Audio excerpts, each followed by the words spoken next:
In the sweltering heat of July 2017, 8 college friends, tight-knit from years of shared classes, dorm life, and late-night study sessions, decided to celebrate their break with a weekend getaway at Cedar Lake.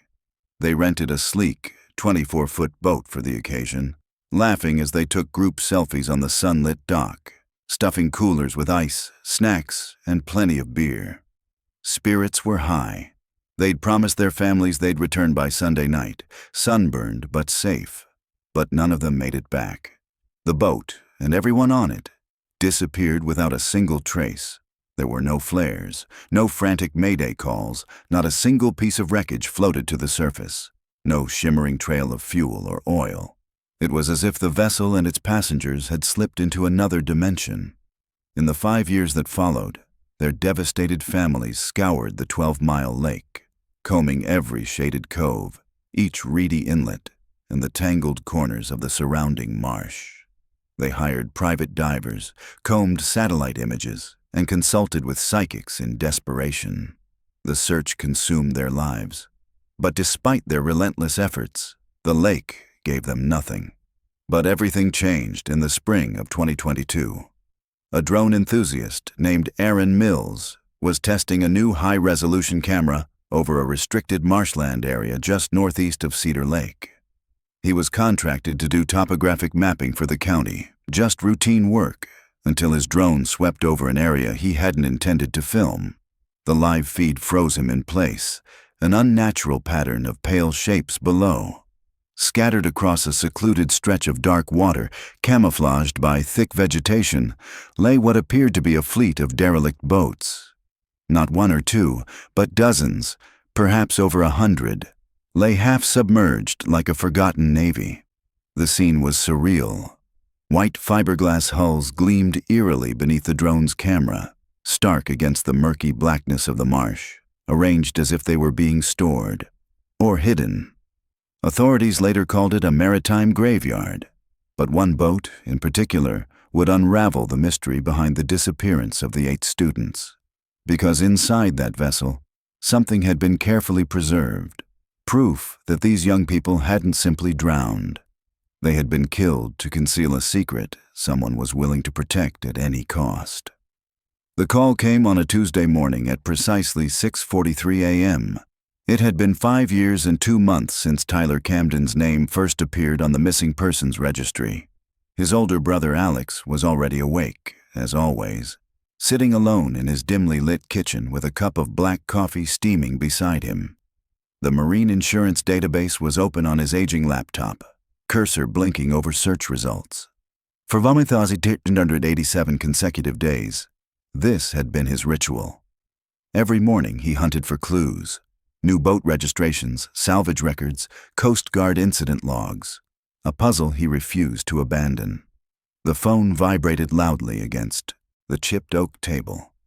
Unknown caller. Alex hesitated, then answered with a gravelly, "This is Alex." A nervous male voice crackled through. "You, Tyler Camden's brother?" Alex's heart skipped.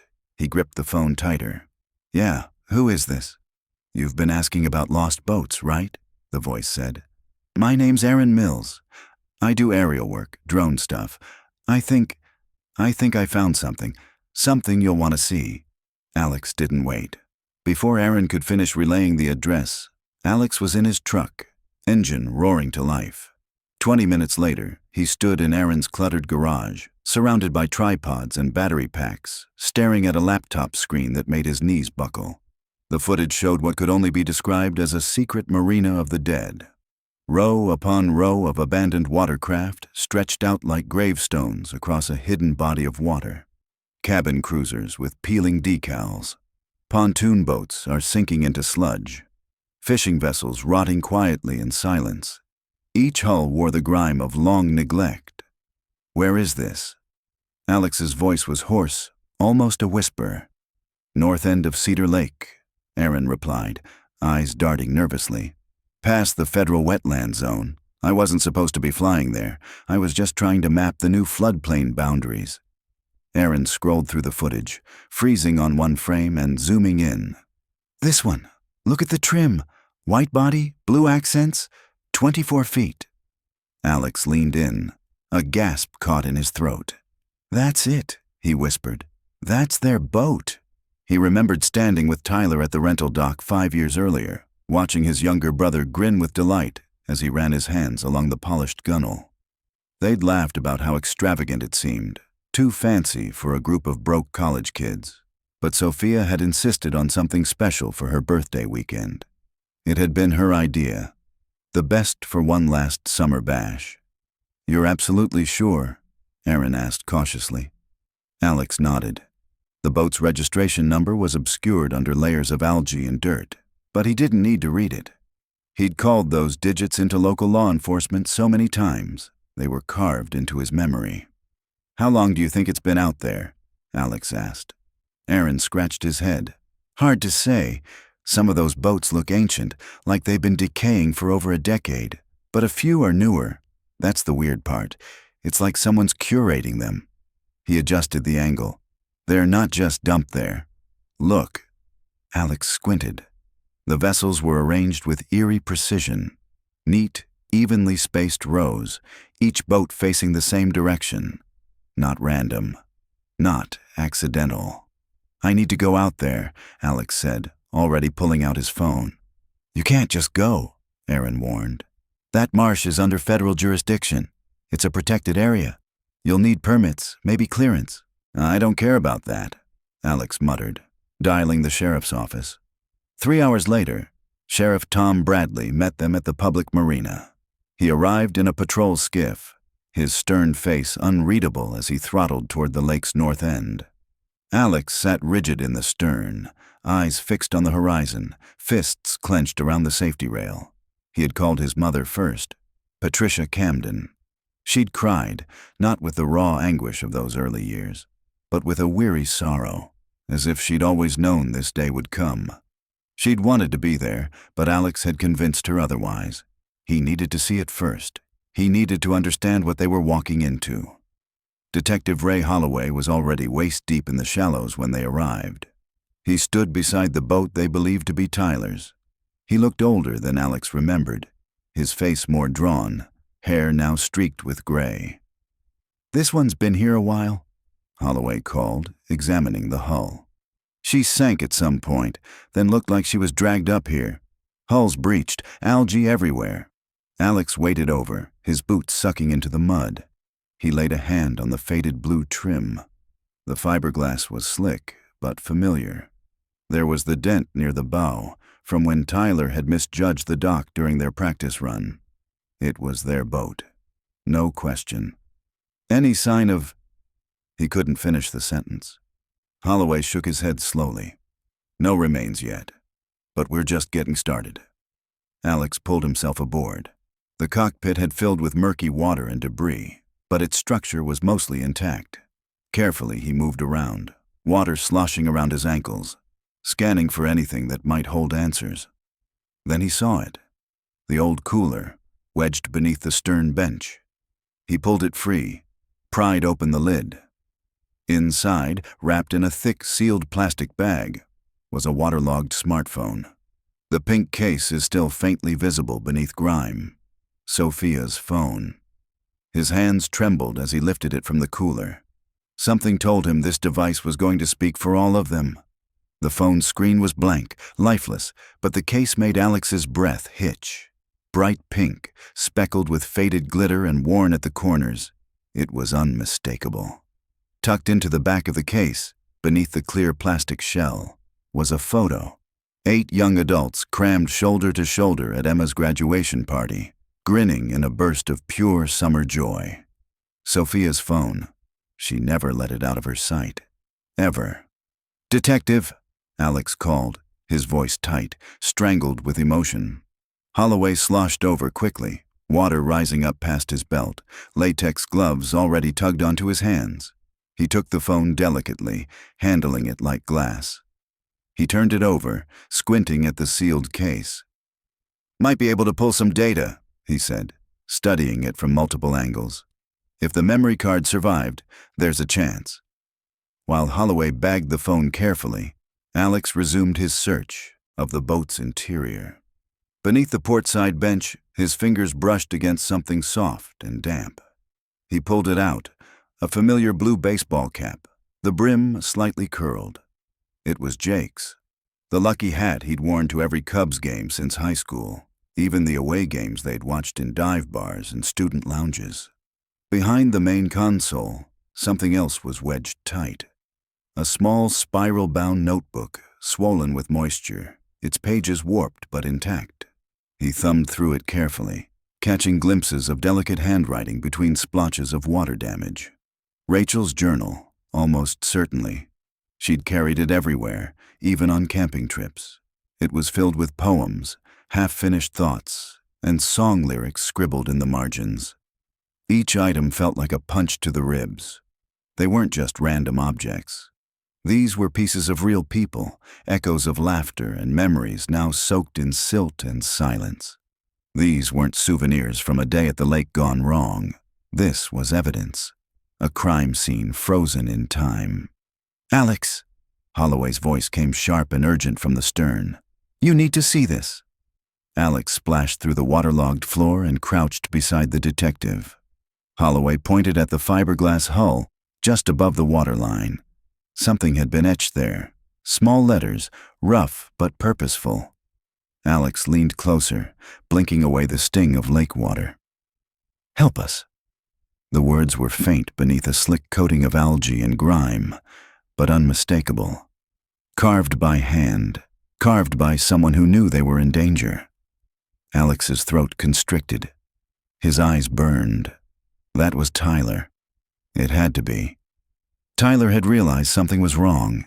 He'd tried to send a message, to leave behind a warning for anyone who might come looking. It wasn't an accident. They didn't just get lost or caught in a storm. This wasn't just a disappearance, Alex whispered, barely able to speak past the ache in his chest. Holloway nodded solemnly. No, it wasn't. All around them, the graveyard of boats stretched in eerie stillness. Vessels in varying degrees of rot and ruin. Faded hulls, broken masts, wind-warped tarps flapping in the breeze. A floating necropolis. Secrets buried in silence. Alex pulled out his phone, snapping photo after photo. The message, the boat's interior, each piece of personal evidence they'd uncovered. Someone had done this. Someone had wanted them forgotten, and Alex wasn't going to let that happen. Hours later, the county sheriff's evidence lockup greeted them with the sterile scent of disinfectant and the lingering bitterness of stale coffee. The overhead lights flickered faintly as Alex sat across from Holloway at a steel table, Sophia's phone sealed in a clear plastic bag between them. Across the room, a tall, lean woman in glasses hunched over a workstation, her fingers tapping rapidly across a keyboard. Janet, the department's lead tech analyst, hadn't looked up since they'd walked in. She'd been working on the phone for close to 3 hours. "Got something," she said abruptly, her voice calm, clinical. Alex's pulse kicked up. His hands, jittering from caffeine and adrenaline, clenched against the table's edge. "The phone was in a pretty solid waterproof case," Janet said. "Internal storage is toast, but the micro SD card, still readable. I've pulled about 60% of the stored data." "What kind of data?" Holloway asked, leaning in. Janet rotated her monitor so they could see. The screen filled with thumbnails, photos, message logs, video icons. Mostly photos, some fragmented messages. Last recorded activity was July 14th, 2017, the day of their disappearance. She clicked open the first file. A photo appeared, and Alex's breath caught. All 8 friends stood together on a wooden dock, arms linked, smiling widely. Tyler stood in the center, one arm around Sophia, the other around Jake. Emma leaned into Chloe, and Madison flashed a peace sign. "I remember that day," Alex murmured. "That's North Point Marina." Janet nodded. "Timestamp is 11:23 a.m., about an hour after the boat rental time in the records. The next photo is loaded. The group again, this time aboard the boat. Towels slung over railings. A Bluetooth speaker perched on the dash. Coolers and bags neatly stowed. Madison was midair, tossing a beach ball.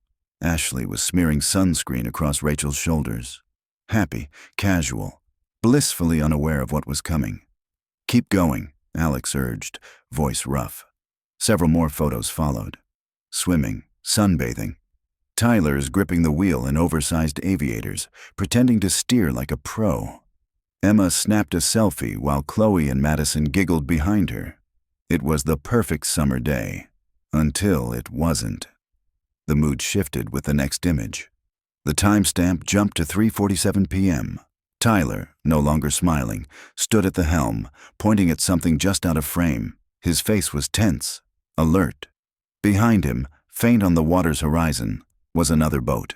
A large white cabin cruiser with dark tinted windows. Its bow faced directly toward them. "What's he looking at?" Alex asked, tension coiling in his stomach. Janet zoomed in. The image blurred slightly but revealed a chilling detail. Figures, faint and undefined, on the deck of the approaching cruiser. The next image followed 4 minutes later. The cruiser had closed the distance. Now it sat about 50 yards off their starboard side. No one on the smaller boat was smiling anymore. Sophia was holding up her phone, clearly filming. "She was recording," Holloway said. "Do you have a video?" Janet's fingers flew across her keyboard. "Found one, 47 seconds, same timestamp." She double-clicked. The speakers came to life with the sound of wind and water, and Sophia's voice, quivering but audible, filled the room. "Tyler, who are those guys?" The camera jerked as she aimed it, toward the larger boat. 2 men stood on its deck, one at the helm, the other near the front, scanning the water. Both wore caps pulled low over their faces. "Off camera," Tyler answered. "I don't know. They've been following us for the past hour." Jake's voice cut in, tense. "They're still behind us." Sophia zoomed the lens. The man at the bow was holding something, possibly binoculars or a camera. "Should we call someone?" Rachel's voice barely rose above the engine noise. Then the video cut out. Alex stared at the frozen last frame, his heart hammering. "That's it?" Janet nodded. "File corrupts after that point, most likely water damage, but I've recovered fragments of text messages." She scrolled through the logs. "Here's one. Sent at 3:43 p.m. from Sophia. Message to her mom. Says..." Sophia's message, preserved on her phone like a whispered warning from the past, was chilling in its simplicity. "Weird boat following us. Time stamped at 3:47 p.m., sent to her mother just minutes before everything unraveled." Another followed just 4 minutes later. "Tyler thinks we should head back." Alex's jaw clenched so tight his teeth ached. They'd sensed the danger. They'd known something was wrong. They had tried to turn back, to do the smart thing, to survive, but something or someone had stopped them from reaching shore. "Anything else?" he asked, forcing his voice to steady. Janet scrolled methodically through the remaining files. "Some earlier photos," she said. "Looks like they anchored at a small cove for lunch." She opened another image, this one capturing the group lounging on a narrow beach tucked into a forested inlet. Blankets and backpacks lay scattered in the sand. The boat bobbed nearby in shallow water. Everyone looked relaxed. Normal. Except one photo stood out. "This one's strange," Janet said, enlarging it on her monitor. It showed Tyler and Jake crouched at the rear of the boat, examining something near the engine compartment. Tyler held a small black object, square, metallic, about the size of a matchbox. "What is that?" Alex asked, squinting. "Can't tell for sure," Janet replied. "Could be a GPS unit or some sort of tracking device." Alex's blood turned to ice. Someone was following them. Or, Holloway interjected, studying the screen. "They found the tracker and were trying to figure out what it was. Either way, that's bad." The detective's phone buzzed. He stepped away to answer, listened for several seconds, and returned with a grim look. "That was the Coast Guard," he said. "They've begun sweeping the entire boat graveyard. Preliminary count, 87 vessels in various states of decay. Some date back decades, others are much more recent." "How recent?" Alex asked, already fearing the answer. 2 to 3 years, Holloway said. Maybe less. Alex felt his stomach churn. 87 boats. Each one likely meant more people, more disappearances, more families shattered. The magnitude of what they'd stumbled into was dawning like a slow, rising tide. Janet pulled up another image. "This one doesn't make sense," she murmured. The photo was taken from a distance, low to the water, like someone sitting in a boat had snapped it. It showed all 8 friends from behind, sitting near the bow of their rented boat. They weren't posing. They didn't even seem aware they were being watched. "This wasn't taken by Sophia," Janet said.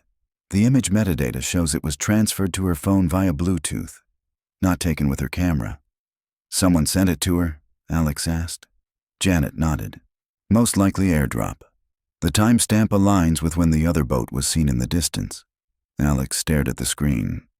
The image felt invasive, stalker-like. "It's a threat," he said quietly.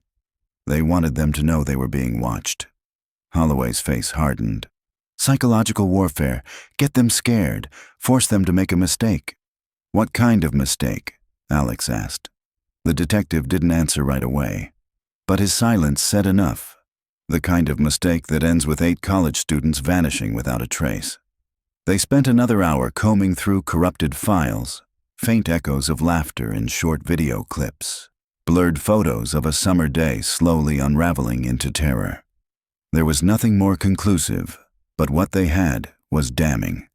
Someone had tracked them, stalked them, possibly sabotaged them, and whatever had happened in the marsh, it was not random. As they prepared to leave, Alex's phone rang. His mother's name lit up the screen. "Any news?" Patricia Camden's voice trembled, equal parts hope and dread. "Some," Alex said, carefully choosing his words. "We recovered photos. There's evidence they were being followed." A long pause followed. Then, with solemn certainty, she said, "They were murdered." It wasn't a question. "We don't know that for sure yet, Mom." "Alex." Her voice had changed now, no longer fragile, but firm. "Bring them home. Bring my boy home." After she hung up, Alex stood motionless in the parking lot outside the sheriff's office, holding the evidence bag containing Sophia's phone. Inside that sealed plastic was the last trace of 8 lives, and maybe the first clue to something much darker. Somewhere in that tangle of sunken boats and twisted lies was the truth. And somewhere else, maybe watching from afar, was the person responsible. Alex climbed into his truck and turned the key. He wasn't stopping. Not until he had answers. First, he had to talk to the other families, because if someone was collecting boats, and the people on them, this wasn't just about Tyler and his friends anymore. This was a pattern. And patterns could be broken. The Morrison family home looked almost untouched by time. White shutters framed the front windows. Flower boxes hung beneath them, brimming with late summer blooms. The wooden porch swing creaked in the breeze, the same one where Jake used to sit strumming his guitar at dusk. Linda Morrison opened the door before Alex could even knock. Her eyes were bloodshot but sharp. She'd been waiting. "I heard they found the boat," she said. Alex nodded. "Yes, ma'am. I was hoping I could ask you a few questions about Jake before the trip." She stepped aside, ushering him into the living room. Every surface was covered with photos. Jake at Little League. Jake holding a fish nearly as big as he was. Jake blowing out the candles at his 21st birthday. A life frozen in frames. Linda sat down with her hands folded tightly in her lap. "What do you want to know?" "Did Jake mention anything unusual? Anyone following him? Strange phone calls?" She frowned. "Funny you ask. About a week before they left, he told me someone from the boat rental company called, said they needed to verify his insurance." Alex straightened. "Did he give them anything?" "His driver's license number. Maybe even his social security. He was excited about the trip. Didn't think anything of it." Her voice cracked. "He trusted people too easily." Alex pulled out a notebook, heart pounding. "Did Jake say anything else about the call?" She nodded slowly. "He said the guy had an odd accent, not local." And he asked a lot of questions. How many people were going, what they'd be doing, how long they'd be out on the water. A heavy silence settled in the room. Alex felt like lead in his chest. Someone had been gathering intel, targeting them. Mrs. Morrison, I need to ask something difficult. Before Jake disappeared, did you notice anything strange? Vehicles parked outside? Anyone watching the house? She went pale. Yes, there was a van. Dark blue, maybe black. Parked down the block for 3 days. I called the police on the 3rd day, but by the time they showed up, it was gone. Alex wrote every word down. The color of the van. The number of days it lingered. The description of the caller's voice. All of it mattered. Every detail could be a thread that unraveled the larger web. Did Jake say how the caller sounded beyond the accent? He asked gently. Linda searched her memory. Low voice. Calm. Too calm. Like someone used to giving orders. She paused. He said it didn't feel like a telemarketer or clerk. It felt official. Alex nodded slowly. Thank you. That helps more than you know. Before he left, Linda took his hand. I want the truth, she said. Even if it's terrible. I want to know what happened to my son. You'll have it, Alex promised. As he stepped back onto the porch, the air felt heavier, more loaded with purpose. This wasn't just about memories or grief anymore. This was a hunt for answers, for justice, for every family that had waited too long and heard too little.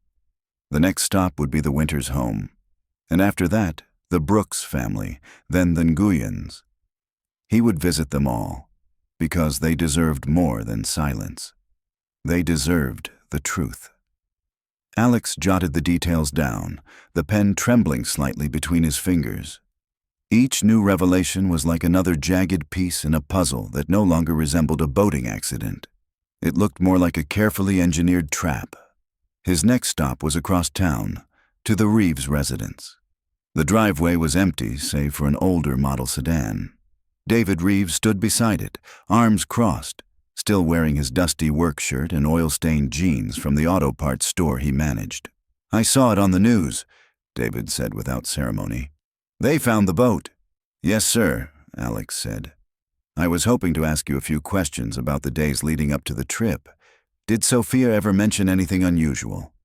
David's jaw flexed. You mean, besides the fact that someone broke into our garage the night before she left? Alex stopped mid-sentence, the pen freezing above the page. What? Nothing was stolen, David said. But someone had clearly gone through her gear. Her camping equipment, her life jacket, even her waterproof bag. Like they were inventorying her stuff, seeing what she was bringing. Did you report it? Of course I did.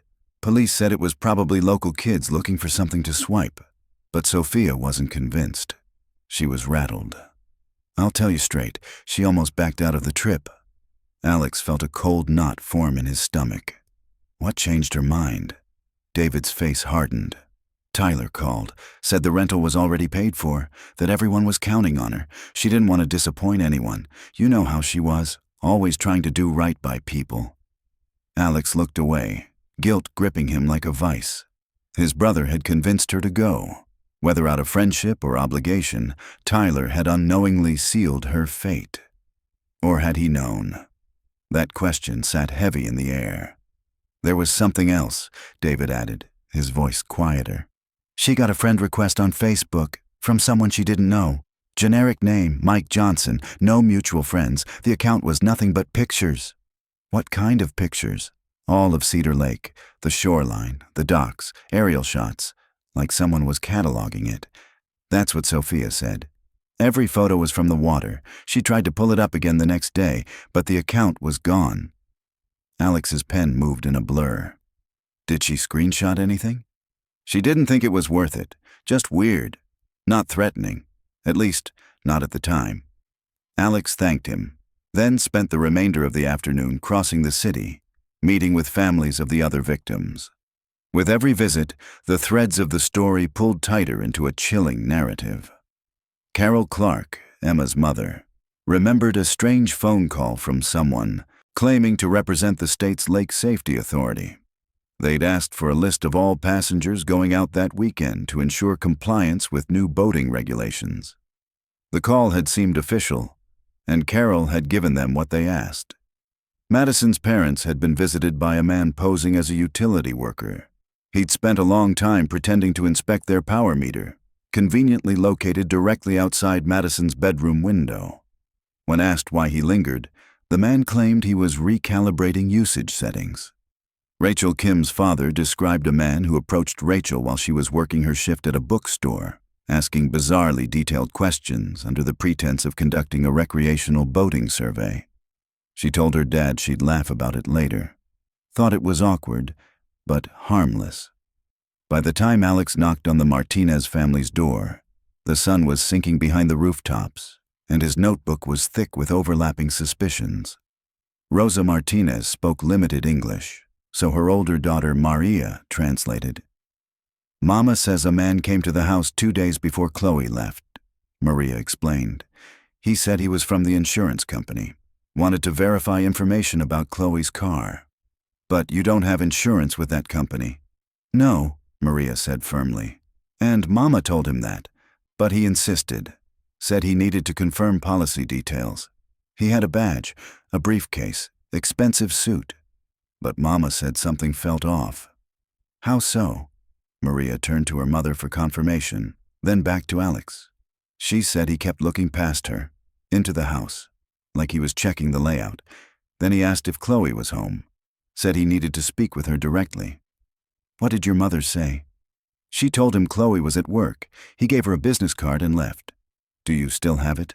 Rosa disappeared into the kitchen and returned moments later with a neatly preserved card. It was heavy stock, crisp edges, professional to the point of overcompensation.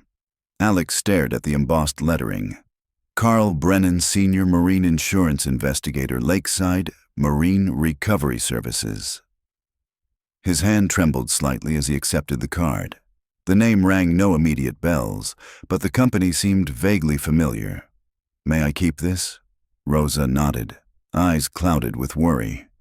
As Alex drove back through the shadowed streets toward his apartment, his mind raced. These weren't coincidences.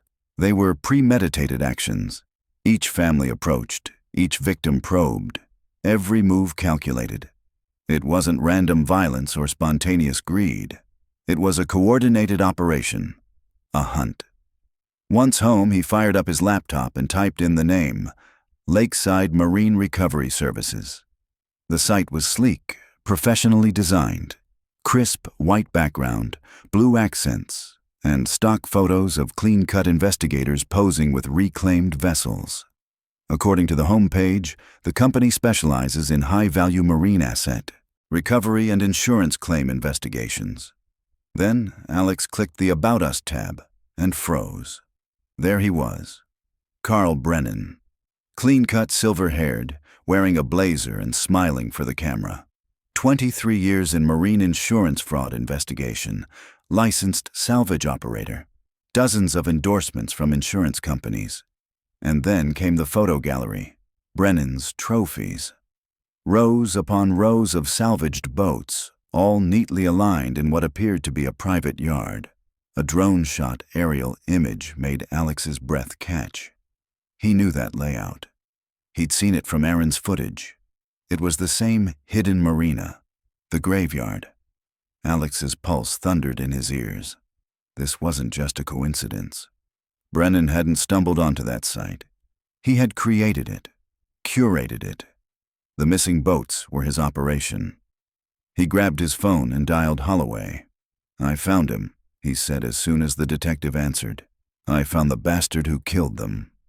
Even as the words left his mouth, Alex knew this was only the beginning. If Carl Brennan had been at this for years, collecting boats and eliminating witnesses under the guise of insurance recovery, then Tyler and his friends weren't the first.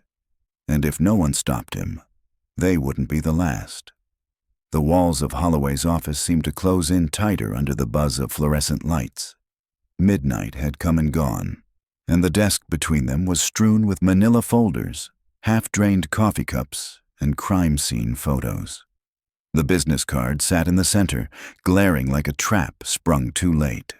I ran Brennan's name through every system we've got, Holloway said, eyes red from fatigue. No red flags, no complaints, no priors. He's been running Lakeside Marine for nearly a decade, clean as a whistle. He even has commendations from the State Insurance Board. Alex shook his head slowly. It's all a front, every part of it. You saw the pattern, the break-ins, the surveillance, the phone scams. He's been profiling victims, setting them up. I see coincidences, Holloway said carefully, watching Alex's face for any sign of restraint. Circumstantial evidence. Nothing that would hold up in court. Alex leaned forward, his voice sharp. What about the boat graveyard? You saw it. That's Brennan's property. Yes, and it's registered under a legitimate salvage license, Holloway replied, tone measured. Inspected, certified, everything above board. As far as the law's concerned, the boats we found could all be written off as abandoned vessels or storm-damaged recoveries. All of it has paperwork. Alex's hand slammed onto the detective's desk, the sound echoing through the cluttered office. 87 boats, Ray. 87. How many people have to vanish before we stop calling it a coincidence and start calling it what it is? Holloway didn't flinch. He leaned back, exhaling slowly. I'm not saying you're wrong, Alex. I'm saying the justice system doesn't work on instinct. We need more than a business card and suspicious memories. Brennan has a clean record, high-level endorsements, and a wall of awards. Alex opened his laptop and turned it toward the detective. Then let's get more. He tapped rapidly, opening folders he'd spent the past 6 hours compiling. Names, dates, registration numbers, photographs, and incident reports. I cross-referenced every missing persons report around Cedar Lake for the last 5 years. 36 people vanished, all during the peak summer months, all while on the water, all in calm weather. Every single one was tied to a rented boat. Holloway's brow furrowed as he scrolled through the data.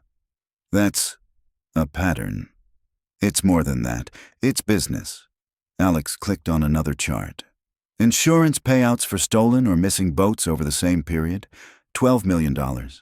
Guess who filed most of the investigation reports? Holloway didn't answer. He didn't have to. His jaw set in a firm line.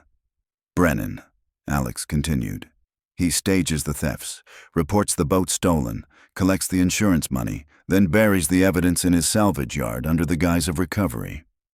And if someone sees too much, Holloway said slowly, they're eliminated. Alex nodded, throat tight. Tyler and the others weren't in the wrong place at the wrong time. They uncovered something. Maybe they found one of those boats. Maybe they realized Brennan was watching them. It doesn't matter. It was enough to get them killed. Holloway stood, pacing to the window, arms crossed. Even if everything you're saying is true, it's not enough. Brennan's insulated. He has lawyers, friends in politics. We'd need smoking gun evidence to bring him down, something undeniable. Then let's go find it. Holloway turned, his gaze sharp. Alex, if Brennan is as dangerous as you think, if he's been doing this for years, then you're playing a very dangerous game. You keep pushing, you might end up like your brother. The words hit harder than Alex expected, but they also forged steel in his spine. I'm already in it, Ray. I became a threat the second I found Tyler's boat. The only way out now is forward. What exactly are you proposing? Undercover op, Alex said without hesitation. I'll pose as someone trying to make an insurance claim. Say my boat was stolen, get a meeting with Brennan, see if he'll talk. I'll wear a wire. Absolutely not, Holloway snapped. You're not trained, you're not law enforcement, and let's be honest, you're too close, you're grieving, you want revenge. I want justice! Before the detective could respond, his desk phone rang. He glanced at the display and frowned. Dispatch. That's never good at this hour. He answered, putting the call on speaker. This is Holloway. Detective, said the dispatcher, voice tense. We've got a call from an anonymous tipster. Report of suspicious activity at Cedar Lake. North Marsh sector. Units are en route. Alex's breath caught in his throat. That's where we found the boat. Holloway was already moving. "Let's go." The drive took just over 25 minutes. They flew down empty roads under a sky heavy with clouds, the countryside blurring past in shades of black and silver. Alex sat rigid in the passenger seat of Holloway's unmarked car, adrenaline spiking with each mile. At the lake, 3 patrol cars stood idling at the launch site. Red and blue lights cast jittery reflections across the dark water. Sheriff Tom Bradley was waiting near the dock, his expression grim. "What's the story?" Holloway asked. "Anonymous call said someone was moving boats in the restricted zone," Bradley explained. "By the time we got here, whoever it was had cleared out, but they didn't leave empty-handed." He led them down a muddy path toward the marsh. The grass was wet and crushed underfoot. Bradley's flashlight cut through the darkness, illuminating wide tire tracks carved into the mud, fresh, deep, unmistakably made by a heavy-duty trailer. Someone launched or retrieved a vessel here. Recently. They followed the trail to the edge of the hidden marina. Even in the dark, the scene was different. Disrupted. Alex's heart pounded as he scanned the layout. "There were more boats," he said. "They've moved some of them." "How many?" Holloway asked. "Hard to tell in this light," Bradley said, shining his beam across the water. "But I'd guess at least a dozen. Some of the newer ones are gone." Alex splashed into the shallows, boots sinking into mud. He moved between the empty spaces where boats had once been, his breath fogging in the cool air. Then he froze. "Tyler's boat?" he whispered. "It's gone." Holloway caught up, jaw tight. "That's evidence tampering. We can get a warrant for this, if we find where he moved it." Alex stared out over the lake, its black surface calm and quiet. Cedar Lake was 12 miles long, with hundreds of tiny inlets, coves, and channels. Brennan could be anywhere. They documented the scene for over an hour. Flash photos, notes, GPS markers. But whoever had been there had vanished into the night. As the last patrol unit prepared to leave, Alex's phone vibrated. Unknown number. He opened the message. "Stop looking or join your brother." Holloway leaned over to read it. "That's a direct threat. That's actionable." "Use it for what?" Alex snapped. "To prove he's out there, still covering his tracks?" "He's escalating," Holloway admitted. "That's good in a way. Desperate people make mistakes." Alex looked out over the lake, fists clenched. Somewhere in that darkness, Brennan was hiding evidence, making moves, preparing for whatever came next. "I'm done. Waiting," Alex said, his voice quiet but firm. "If the system won't stop him, I will." Back at the precinct, Holloway uploaded the photos from the marsh while Alex paced behind him, restless and wired. Every image was another nail in Brennan's coffin, but it still wasn't enough. They needed more. Proof of intent. Proof of murder. "You realize," Holloway said as he clicked through the photos, "that text message changes everything. We can push for a federal investigation, threats across state lines, interference with evidence. This gets us the DOJ's attention." Alex nodded, but his expression was distant. What if Brennan's already on the move? What if he's shutting it all down?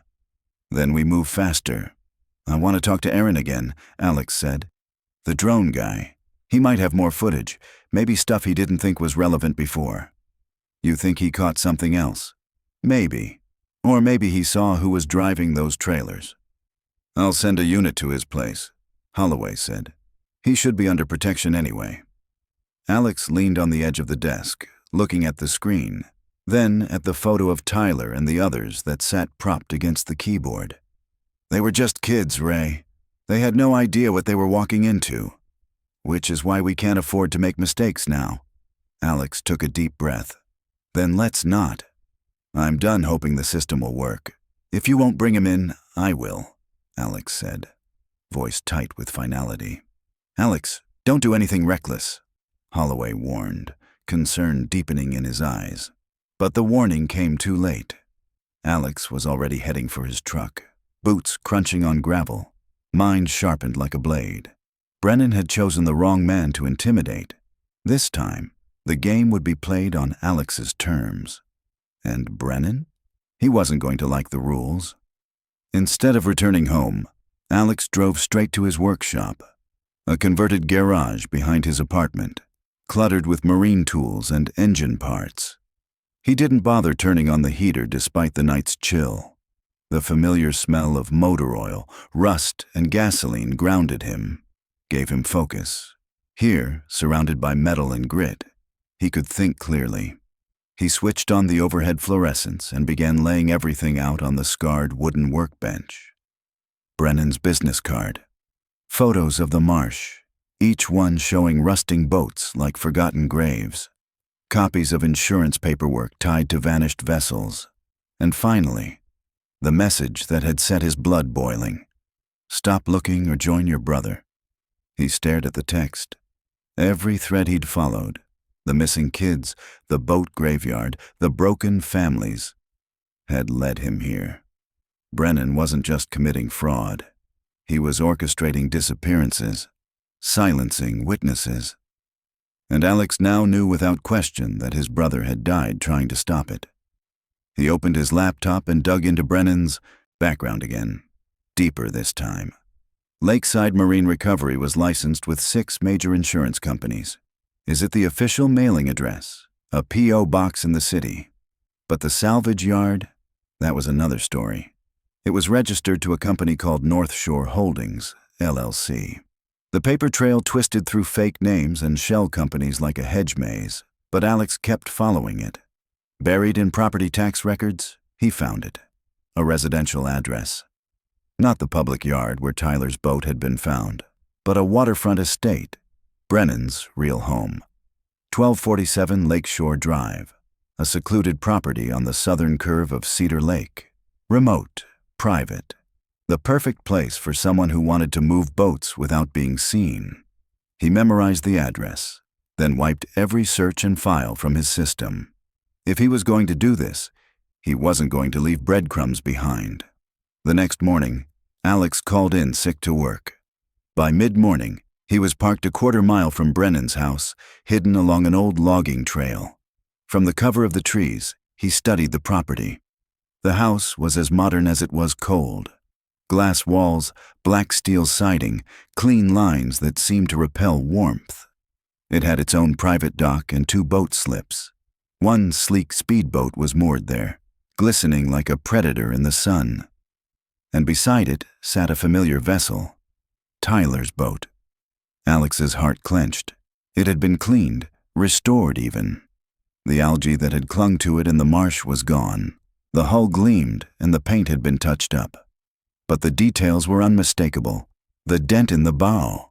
The custom railings Tyler had insisted on. It was their boat, erased of its past, ready for something new. At 9:30 a.m., Brennan exited the house carrying a briefcase. Gray hair neatly combed, expensive jacket buttoned.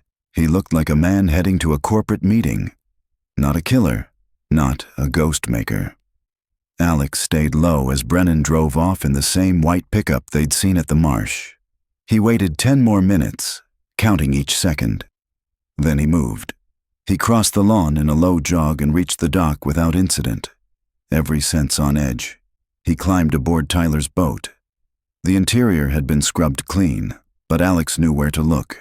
He checked under seats, inside compartments, and behind loose panels. It didn't take long. Under the port console, buried behind tangled wires, his fingers found a familiar object. A small, black rectangular tracker, no bigger than a matchbox, just like the one in the photo Tyler and Jake had examined on their last day. A professional GPS tracker with a magnetic mount. This is how Brennan had followed them, found them, waited for the right moment to strike. But why keep the device? Why not destroy the evidence? Because Brennan was planning to use the boat again. A new target. Alex's breath caught in his throat. He kept searching. In a rear storage locker, buried beneath life jackets, he found a waterproof case. Inside were fake registration documents, insurance forms, and a thick yellow notepad. A list of names. The first 8 were crossed out in red ink. Tyler, Sophia, Jake, Emma, Madison, Ashley, Rachel, Chloe. Below them, a new list. 8 names he didn't recognize, written in fresh ink. Notes beside them. Westfield University Sailing Club. Cedar Lake.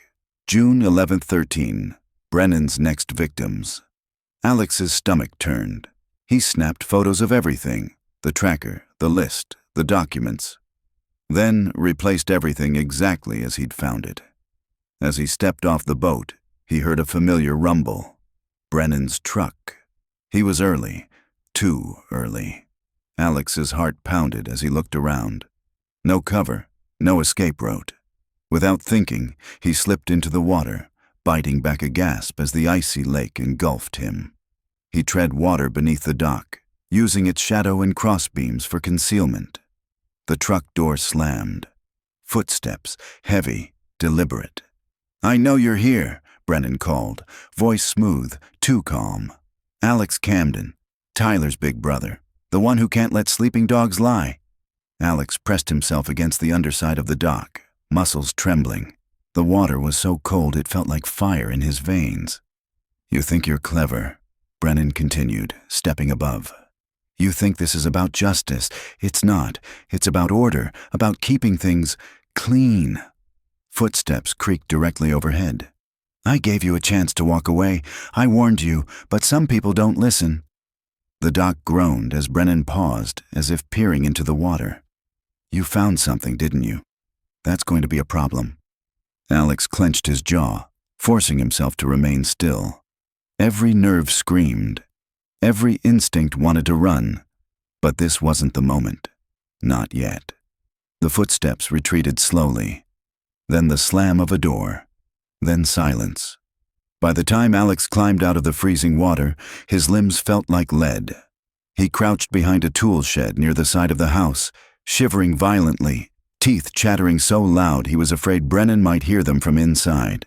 But he waited. 10 minutes passed, then 20. Finally, when the silence held and the house remained still, he crept back into the trees. He reached his truck just as the first hints of morning light bled into the sky. His wet clothes clung to his skin, and his hands trembled so badly he dropped his keys twice trying to open the door. But he didn't care. He had something Brennan couldn't erase. A weapon, not just against the man, but against the web he'd spun for years. Alex turned the engine over, heat blasting from the vents, and backed out into the road. His thoughts burned hotter than his frozen body. He was going to make damn sure Brennan's next target lived to tell the tale, and that Brennan himself never touched another boat again. Tomorrow, he would go to Holloway. Tomorrow, he would start the fire. Think you're going to be the hero who solves the mystery, but you have no idea what you're dealing with. Brennan's voice slithered through the shadows like a threat wrapped in silk. The footsteps creaked along the dock overhead. Alex, clinging to the damp beams beneath, heard Brennan board Tyler's boat, the same boat that should have been in evidence lockup. Instead, it was polished, ready, repurposed. "Touching," Brennan muttered from the deck, his tone sarcastic. The grieving brother, searching for closure. But closure, it's not always what people expect. A loud splash broke the silence, concrete hitting water. Alex turned his head slightly, just enough to see a heavy block vanish into the depths, trailing rope behind it like a noose. "Your brother was smart too," Brennan continued, pacing the boat. "He figured it out, what I was doing. Thought he could blackmail me.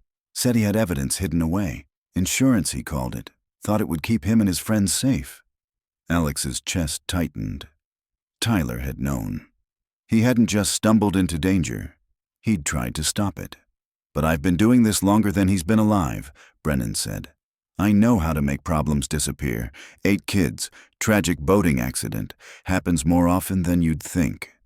The footsteps grew distant. Then a door slammed. Only silence remained.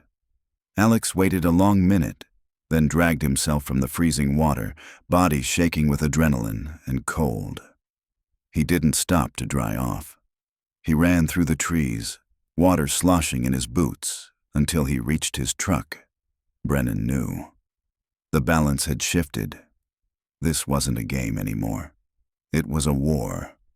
He drove straight to the sheriff's office, heart pounding, his pockets bulging with evidence. The GPS tracker, photos of the list, everything he'd found on the boat. He rehearsed what he'd say, how he'd lay it all out. But as he turned into the parking lot, the world tilted. Brennan's white pickup sat beside Holloway's cruiser.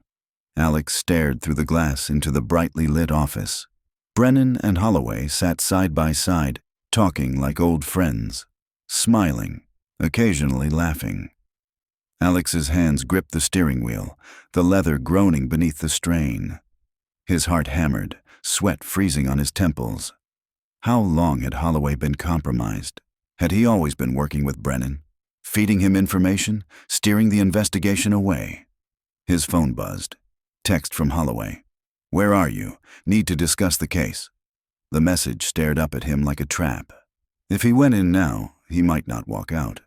But running would be worse. Alex took a breath, wiped his face with a damp sleeve, and typed a reply. "On my way. Found something important." He walked through the front doors of the sheriff's office like nothing had changed. Holloway was waiting in the lobby, that too casual smile stretched across his face. "Alex, good. Carl Brennan wanted to meet you. He's been very helpful." "Helpful," Alex echoed. Inside the office, Brennan stood and extended his hand. "Mr. Camden, I'm so sorry for your loss. Your brother was a fine young man." Alex shook the hand, resisting the violent urge to crush it. "Thank you." When Holloway mentioned the discovery at the marsh, Brennan continued, "I offered my company's full resources. We want answers as much as you do." "That's very generous." "Carl was explaining how insurance fraud rings operate," Holloway said. "Apparently, criminals will stage thefts, hide boats in remote areas. Sometimes bystanders get caught in the crossfire." "Exactly," Brennan nodded. "And these are professional criminals. If your brother stumbled into their business, well, it's likely that's what happened." Alex tried to keep his expression neutral. "Do you have any leads?" The two exchanged a glance. "We have theories," Holloway said carefully. "But we need to move cautiously. If these people know we're getting close, they might destroy evidence. Or retaliate." There it was. The veiled threat. Alex nodded. "What can I do to help?" "Actually," Holloway said, "Carl had an idea. He thinks you might be able to help us with a sting operation." Alex's heartbeat kicked up. "A sting?" "These people are watching," Brennan said. "They notice who's asking questions. If you make yourself visible, visit some marinas, ask around about stolen boats, it might draw them out." "You want me to be bait?" "With full surveillance," Holloway added. "Backup teams. You'd never be in danger." Alex glanced between them. "What would I have to do?" "Start simple," Brennan said. "Visit a few places. Let it be known you're still digging into your brother's disappearance. If they're monitoring you, they'll reach out." Alex nodded slowly. "Okay, I'll do it." Brennan smiled. "Excellent. I'll put together a list of marinas. You'll start tomorrow." They spent the next 20 minutes sketching out a plan. Alex took notes, asked questions, and played his part with care. But inside, his mind raced.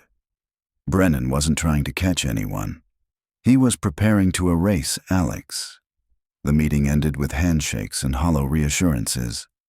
As Alex walked out into the cool night, he felt like he'd crossed a line he couldn't return from. This wasn't about investigating anymore. This was survival.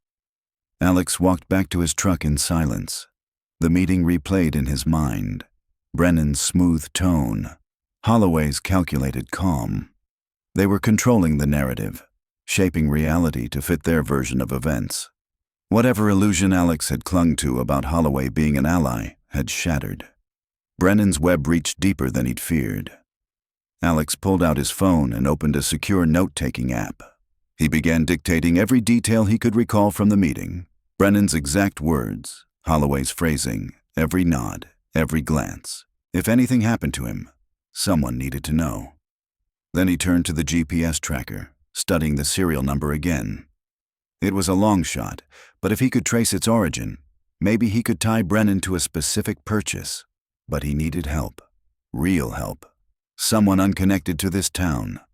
He called Aaron Mills, the drone pilot who had originally discovered the marsh. "I need a favor," Alex said without preamble. "Can you meet me tonight? Bring your drone footage, all of it." "Everything okay?" Aaron asked. "No, but I'm going to fix it." That night they met at a diner just outside town. Alex showed Aaron everything. His photos, the tracker, the list of names. Aaron, in turn, pulled up drone footage he hadn't shared with anyone. In one clip, dated 2 weeks before Tyler's boat was recovered, a figure was seen unloading equipment into a hidden inlet. Another showed a different truck, not Brennan's, parked at a private launch site miles from town. "There's more than one of them," Alex whispered. "Brennan's not working alone." "I think you're right," Aaron replied. They sat in silence for a moment, the buzz of the diner's fluorescent lights overhead.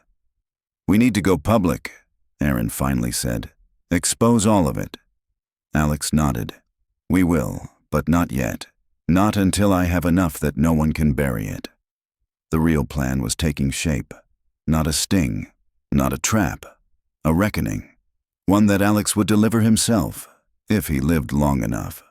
A staged sting operation, a civilian caught in the crossfire of supposed criminals.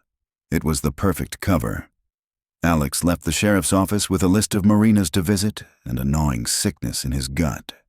He was stepping further into the intricate web Brennan had spun, walking deeper into danger, but it was the only way to collect enough hard proof to finally unmask the killer behind it all.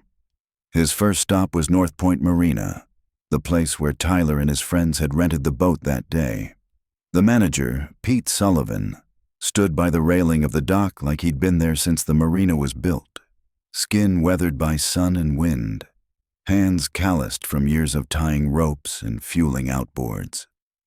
"Nice kids," Pete said, his voice rough with memory. "Real tragedy. What happened to them?"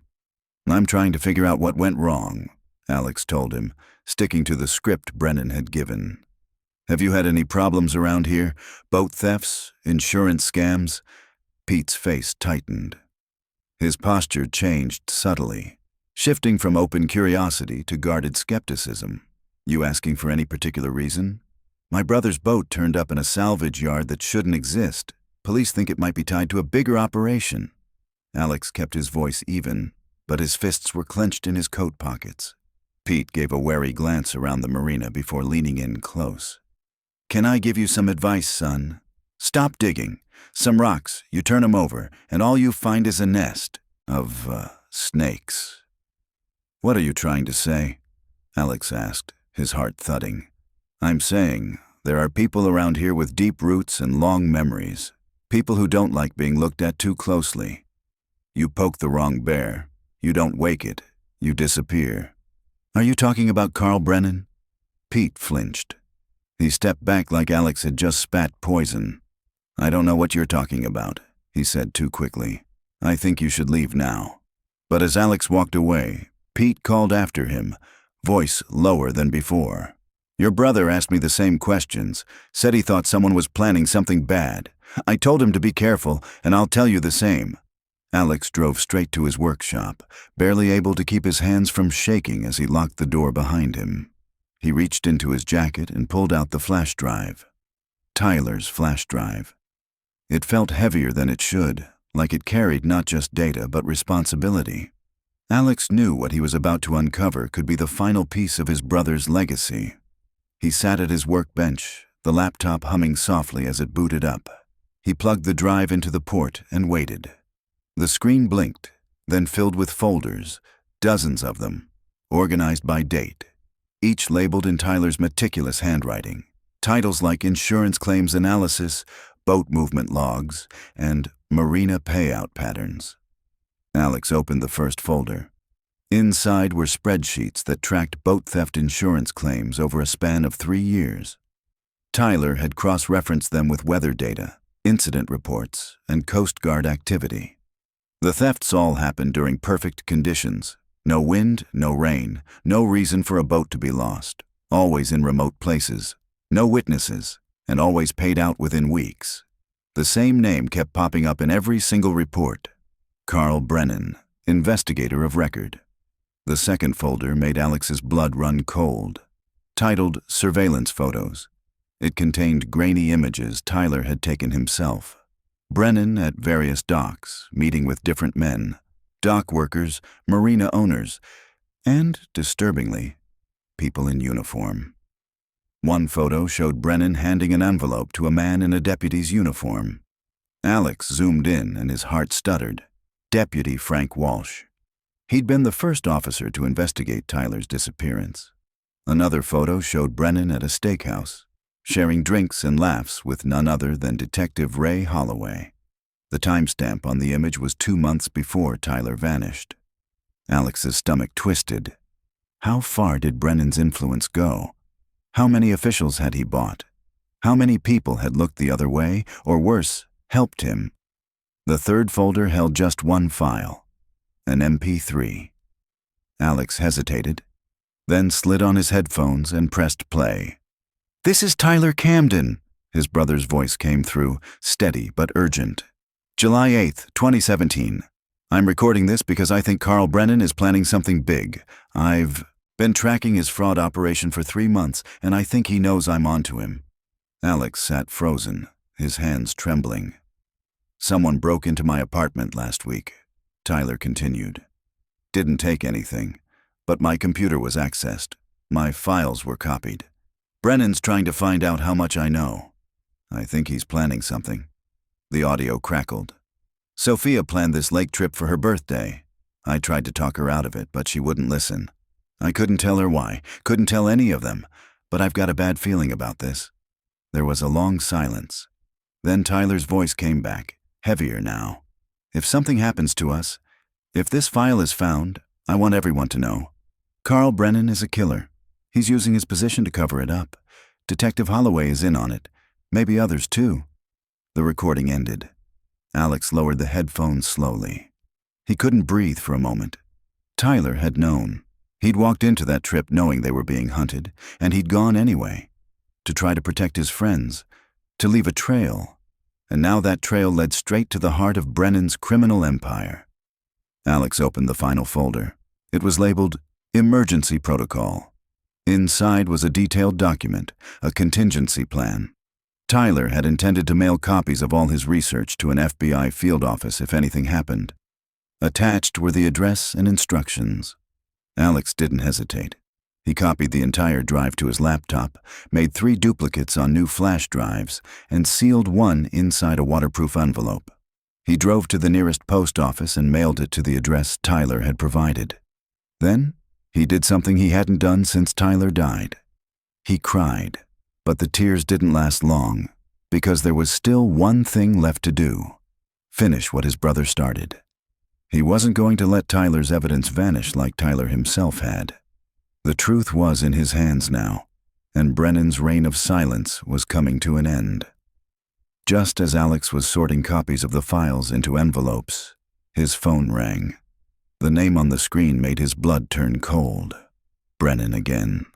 "Alex," Brennan said, his tone smooth as always. "How are the marina visits going? Learning anything interesting?" Alex forced calm into his voice. "Pete Sullivan at North Point was helpful. He thinks there's definitely something suspicious happening." "Excellent. I think it's time we move to the next phase of our operation." Brennan's voice dipped with implication. "Can you meet me at my office tomorrow morning? I have some new leads I'd like to discuss." Alex's stomach twisted. Brennan's office was undoubtedly the secluded house on Lakeshore Drive, the same place where Tyler's boat had been hidden and where Alex had narrowly escaped exposure. Still, he answered steadily. "Sure, what time?" 9 sharp, and Alex, come alone. We can't risk compromising the investigation." The call disconnected. Alex stared at the silent screen, a weight pressing on his chest. He'd just been invited to his own execution, but Tyler's research gave him an edge Brennan didn't suspect: insight into the entire conspiracy. And this time, Alex wasn't walking in defenseless. He spent the next hour duplicating Tyler's files again, labeling packages with destinations: a local journalist, a federal office, and a lawyer he knew from years ago who owed his family a favor. If Brennan killed him tomorrow, at least the truth would survive. Then he made a call. "Alex?" Patricia Camden's voice was tired but warm. "It's late, honey. Is everything okay?" "Mom, I need you to listen carefully." Her tone changed immediately. "What's wrong?" "Tomorrow morning, if you don't hear from me by noon, I need you to take a package to the FBI office in Little Rock. Don't call the local police. Don't talk to anyone about it. Just get in the car and go." There was silence then. "Alex, you're scaring me." "What's going on?" "I found what happened to Tyler. I found all of it, but it's bigger than I thought. If something happens to me..." "Nothing's going to happen to you. Promise me." There was a long pause. "I promise," she said, her voice trembling. "But please be careful. I can't lose both of you." After hanging up, Alex delivered the package to his mother's doorstep with a typed note of instructions, then returned to his workshop. He opened the gun safe his father had left him years ago and pulled out the .38 revolver. It was cool and solid in his palm. 6 bullets loaded. He'd learned to shoot as a kid, but never imagined needing it to avenge a murder. At dawn, he watched his mother leave for work from across the street. The evidence package was gone. She'd followed through. One piece secured.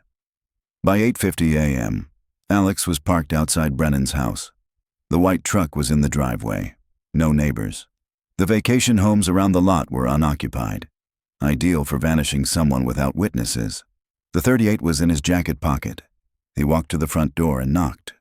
Brennan opened it instantly, smiling like a man greeting an old friend. "Alex, right on time. Come in." The house was sterile, open, with wide windows offering a panoramic view of Cedar Lake. Outside, Tyler's boat was tied neatly at the dock, scrubbed clean of algae and blood. Brennan's voice echoed from the kitchen. "Coffee?" "I'm good," Alex said, not moving far from the entry. "You said you had new leads," he prompted. "Yes," Brennan replied, walking to a desk and lifting a manila folder. "I've been mapping out where these so-called criminals might be operating." He opened the folder and laid out diagrams on the desk. But as Alex stepped forward, he realized they weren't leads. They were underwater maps, detailed schematics of Cedar Lake's deepest pockets, labeled with coordinates and depths. "The key to successful disposal," Brennan said, voice like silk, "is understanding where bodies don't come back." Alex's fingers brushed the grip of the revolver. His pulse pounded. "You killed them," he said softly.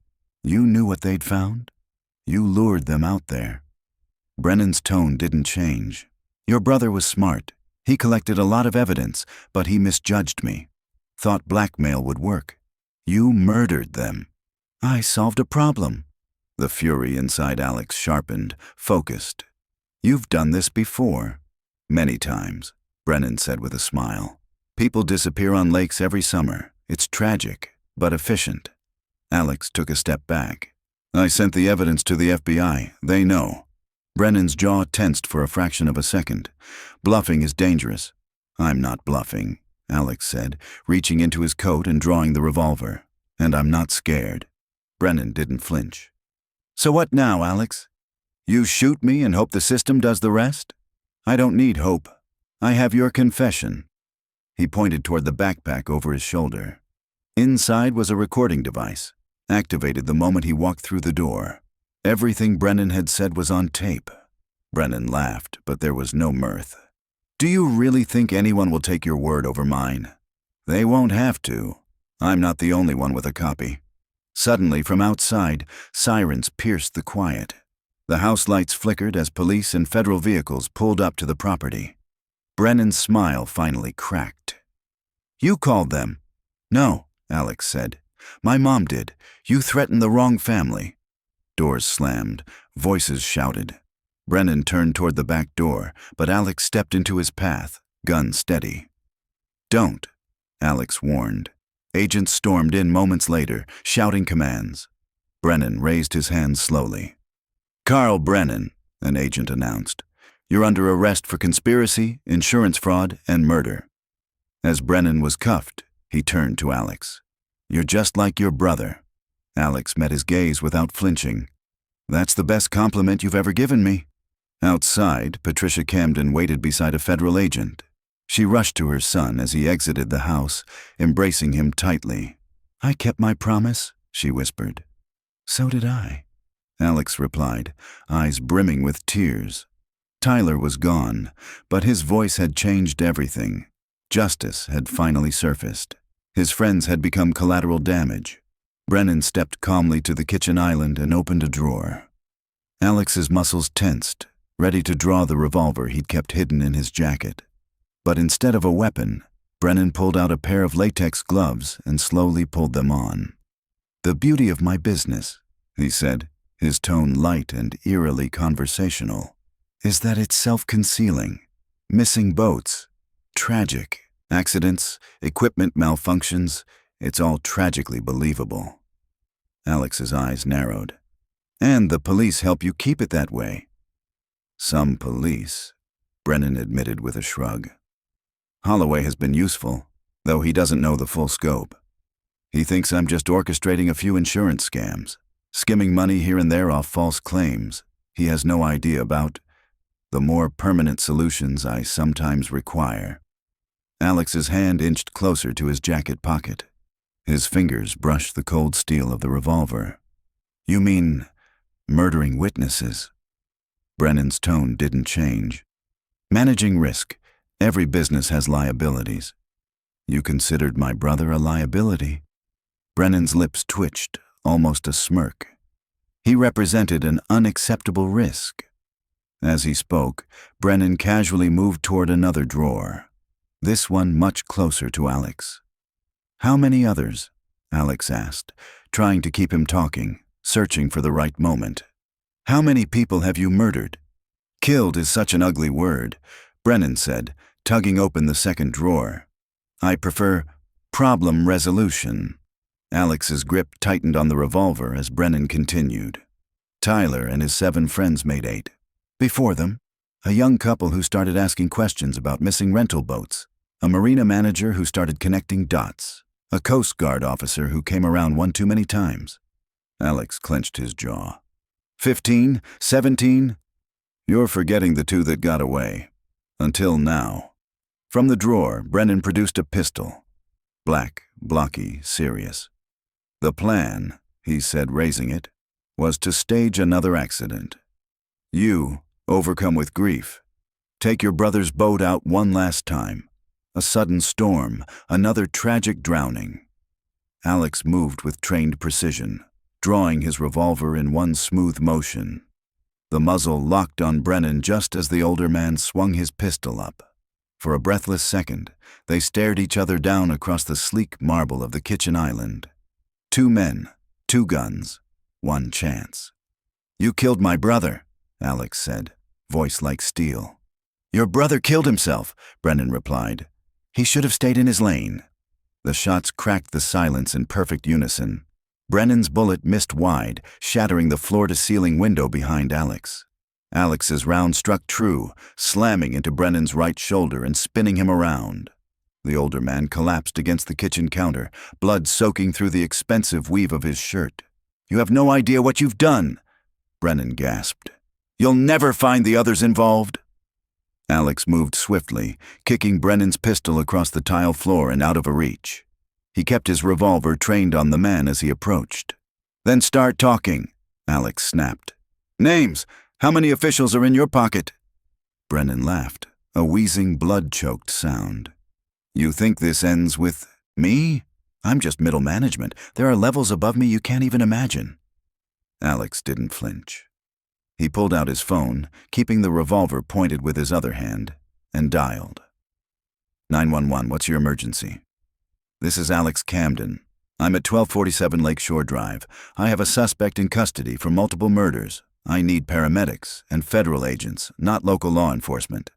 From the floor, Brennan sneered. Federal? You think they aren't part of this too? But Alex wasn't listening anymore.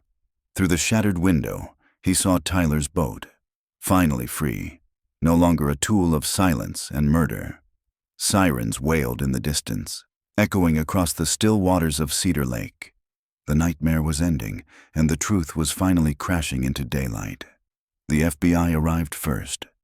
That fact alone may have saved Alex's life. Special Agent Sarah Donnelly was the first through the door, sidearm raised, eyes scanning every inch of the scene before her. Behind her, a team of federal agents swarmed into Brennan's modern fortress of deceit. Alex stood with his revolver lowered now, but his face bore the resolve of a man who had walked through fire and come out the other side. Brennan, pale and groaning, lay handcuffed on the blood-slick floor, paramedics tending to his shoulder. "Alex Camden?" Donnelly asked, stepping forward, her badge gleaming under the early sunlight. "That's me, and that's Carl Brennan. He's the man responsible for the deaths of my brother and 7 others, maybe more." Donnelly nodded. "Your mother delivered a package to our Little Rock field office this morning. 17 years of evidence, files, photos, audio. It's the most comprehensive criminal case we've seen in decades." "It's all real," Alex confirmed, eyes locked on Brennan. "My brother, he died trying to expose this. He knew they were walking into a trap, and he still went, trying to protect his friends." Agent Mike Stevens stepped past, collecting Brennan's weapon, confirming the scene was secure. "He's asking for a lawyer," Stevens said, straightening up. Donnelly gave a curt nod. "He'll need a damn good one." The house was turned inside out by the forensics team. Every drawer, every hidden file, every hard drive was cataloged and secured. Federal agents photographed every room, every scrap of paper, every drop of blood. Alex repeated his account 3 separate times. Each time, he delivered it with the calm, clear-eyed clarity of a man who had been waiting 5 years for this moment. Brennan didn't speak again. Whether it was pain, pride, or fear, he remained silent as they loaded him onto a stretcher, his eyes never leaving Alex. Outside, reporters were already gathering. Word had gotten out that federal agents had raided a prominent insurance investigator's lakeside estate. Cameras flashed, microphones shoved toward any official in sight. But Alex ignored it all. He stepped onto the dock and walked slowly to the boat that had started everything. Tyler's boat. He reached out and placed his hand on the gunwale, just as he had the day Tyler first rented it. A flood of memories rushed in, but they were no longer a weight he couldn't carry. They were a promise, a vow kept. Behind him, Donnelly approached. "You did good, Alex," she said quietly. "You brought them home." He didn't answer right away. His eyes scanned the horizon of Cedar Lake, the place where lives had been taken and hidden beneath the surface. But now the truth was out. Alex turned to Donnelly, the wind rustling through his damp hair. "We're not done. Brennan said he was middle management. That means there's more." Donnelly nodded. "We'll find them. With what your brother collected, we've got a roadmap." Alex looked back at the water once more. Then he turned away from the lake, for the last time, and walked into the future Tyler had died trying to make possible.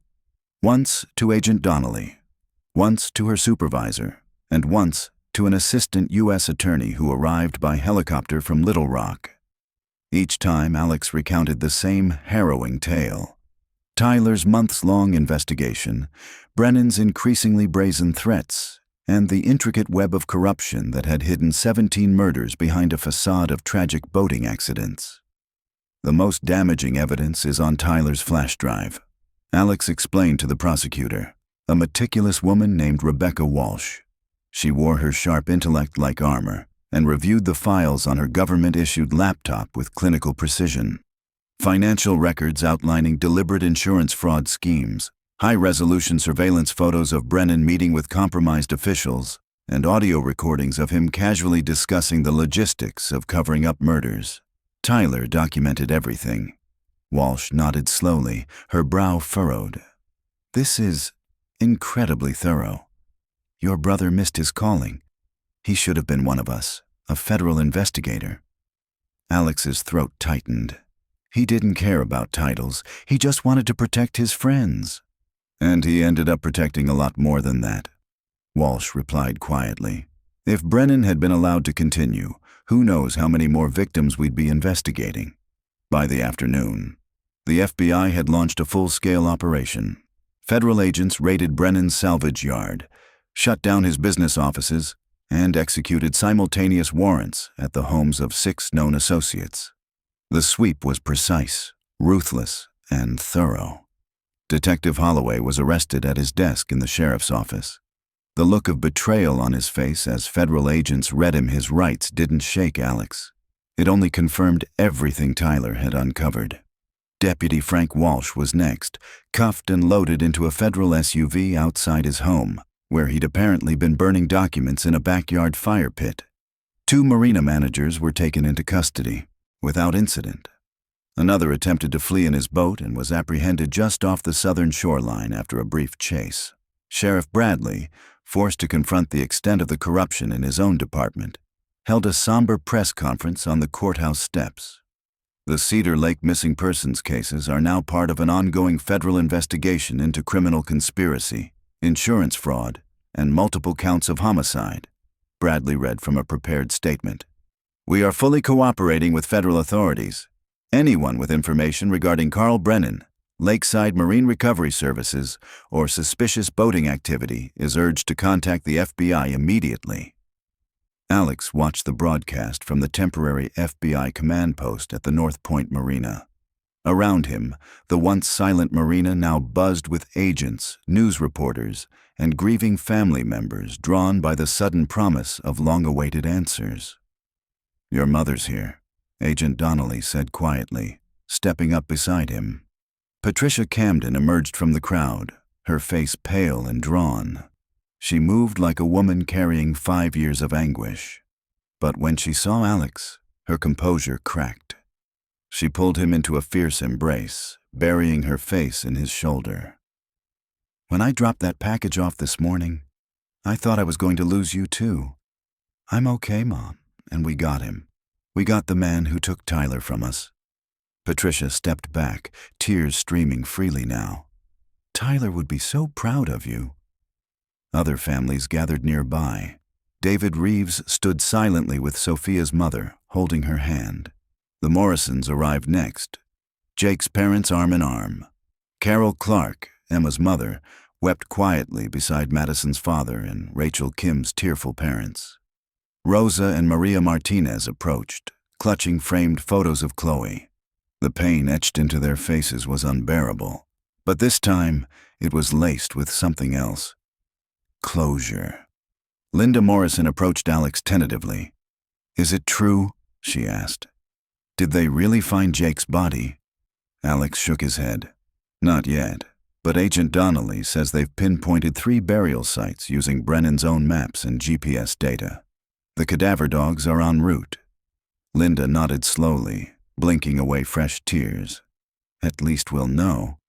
After all these years, we'll finally know. That evening, as the sky turned orange over Cedar Lake, Agent Donnelly pulled Alex aside again. Brennan's talking, she said, her voice tight with restrained urgency. Not everything, but enough. He's confirmed the existence of 3 burial locations, and he's naming names. Officials, associates, even some of his financial backers. Alex felt both elation and dread. What about the rest of the network? It's bigger than we thought. Brennan had ties inside law enforcement, the Coast Guard, multiple insurance firms, and even state-level politicians. This investigation isn't going away anytime soon, but we're going to bring every one of them down. Later, alone on the dock at North Point Marina, Alex stared out at the water that had swallowed his brother. The lake was calm again, the same as it had been that fateful day. Serene, deceptive. His phone buzzed. A new message from an unknown number. For a split second, fear spiked in his chest. But it wasn't a threat. It was a text from Pete Sullivan, the marina manager. Saw the news. Your brother would be proud. His friends can finally rest in peace. Alex allowed himself a small smile. Tyler's work had saved lives, had given truth to families desperate for answers. He opened a photo Tyler had saved on the flash drive. 8 friends on a dock, arms looped around each other, carefree and laughing under the summer sun. In the center stood Tyler, flanked by Jake and Sophia, smiling like the world was theirs. "We got him, little brother," Alex whispered. "We got them all." In the distance, the lights of the FBI command post flickered like stars. Their investigation would stretch on for months, maybe years. But the hardest part was over. Justice had come to Cedar Lake. 3 months later, the town gathered at the edge of the cemetery for the dedication of 8 white headstones. The FBI had recovered the remains of every missing student and positively identified them through dental records and DNA. The families wept, mourned, and held each other close. But this time, they weren't mourning mysteries. They were laying loved ones to rest with truth, with answers. Alex stood beside his mother as the final headstone was unveiled. Tyler Camden, beloved son, brother, and friend. Below the engraving, at Patricia's request, was a line taken from Tyler's journal. "Courage doesn't mean not being afraid. It means acting anyway, because others are counting on you." As the crowd slowly dispersed, Agent Donnelly approached Alex with a folder. "We've filed federal charges against Brennan and 14 co-conspirators," she said. "We've frozen over $8 million in laundered funds and shut down every known front business. Your brother didn't just expose a killer. He dismantled an entire criminal empire." Alex looked down at Tyler's headstone, heart full of sorrow, pride, and peace. His brother's voice might be gone, but the echoes of his bravery would never fade.